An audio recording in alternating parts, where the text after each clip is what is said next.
Salut à tous, je vous fais cette vidéo aujourd'hui en total soutien avec Ahmed qui est aujourd'hui menacé de licenciement. Ahmed c'est qui? C'est un militant syndical CGT à la RATP et aussi un référent harcèlement qui a défendu plusieurs de ses collègues face au sexisme et face aux violences sexistes et sexuelles qu'elles pouvaient subir tous les jours.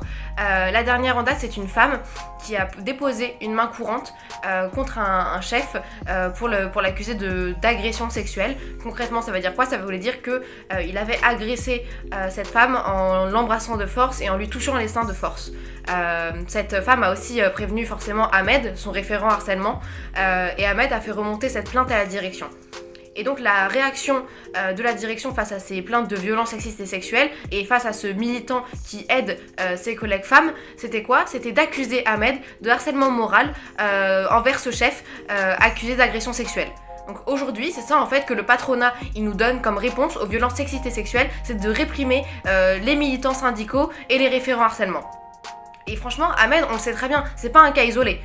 Moi, ça a été la même chose. En fait, aujourd'hui, je me retrouve licenciée pour faute grave sous prétexte d'un tweet bidon, alors qu'en fait, très clairement, j'ai surtout défendu en fait mes collègues face au harcèlement sexuel qu'elles vivaient, et on a surtout mené une politique. On s'est organisé dans ma boîte face au sexisme. Et aujourd'hui, j'en paye les frais avec mon licenciement.